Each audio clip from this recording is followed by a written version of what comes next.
మరి కాసేపట్లో Congress working committee భేటీ కానుంది. సార్వత్రిక ఎన్నికల మేనిఫెస్టోపై కసరత్తులు చేయనుంది. ఇక 5 న్యాయాల పేరుతో ప్రజల ముందుకు రానుంది కాంగ్రెస్.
కాసేపట్లో కాంగ్రెస్ వర్కింగ్ కమిటీ భేటీ కానుంది. ఇదే అంశానికి సంబంధించి మరింత సమాచారాన్ని మా ప్రతినిధి భవిత అందిస్తారు. చెప్పండి భవిత.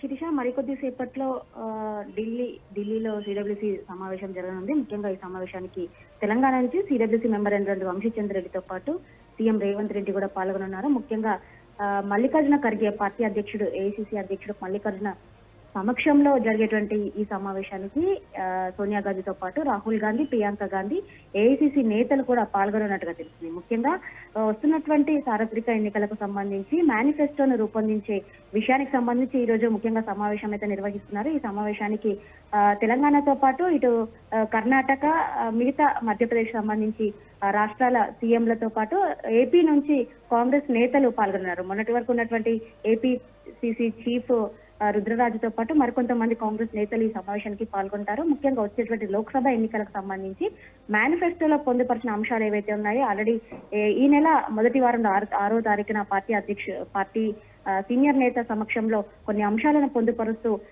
మేనిఫెస్టోను రూపొందించడం జరిగింది. ఈ సమావేశంలో ఈ మేనిఫెస్టోకి ఆమోదం తెలుపనున్నారు. ముఖ్యంగా 5 న్యాయాల పేరుతో 25 అంశాలను పొందుపరుస్తూ మేనిఫెస్టో రూపొందించినట్టుగా తెలుస్తుంది. ముఖ్యంగా కాంగ్రెస్ పార్టీ అధికారంలోకి వస్తే నిరుపేదలైనటువంటి వాళ్ళకి నెలకు 6,000 చొప్పున సంవత్సరానికి 72,000 ఇవ్వాలని చెప్పేసి ఈ నివేదికలో ఉన్నట్టుగా తెలుస్తుంది. అంతేకాకుండా ఇటు కులగణన కావచ్చు, నిరుద్యోగ భృతి ఉద్యోగాలకు సంబంధించి కావచ్చు, మహిళలకు పెద్దపీటకు సంబంధించి అన్ని అంశాలను పొందుపరుస్తూ ముఖ్యంగా మహిళల విషయంలో మాత్రం ఇటు చట్టసభల్లో కావచ్చు, ప్రభుత్వ ఉద్యోగాలు కావచ్చు 50% రిజర్వేషన్ కల్పించాలని చెప్పేసి ఈ మేనిఫెస్టోలో రూపొందించినట్టు తెలుస్తుంది. ఇంకా చాలా అంశాలను 25 అంశాలను పొందుపరుస్తూ మేనిఫెస్టో రూపొందించారు. ముఖ్యంగా గ్యారంటీలతో అధికారంలోకి వచ్చినటువంటి కాంగ్రెస్ పార్టీ లోక్సభ ఎన్నికల్లో కూడా మహిళలతో పాటు ప్రతి ఒక్కరికి అన్ని అంశాలను దృష్టిలో పెట్టుకుని మేనిఫెస్టో రూపొందించారు. ఇదే అంశాలను మళ్ళీ ప్రజల్లోకి తీసుకెళ్తే కూడా ఖచ్చితంగా గెలిపే లక్ష్యంగా పనిచేయాలని చెప్పేసి రూపొందించినటువంటి ఈ మేనిఫెస్టో ఈ రోజు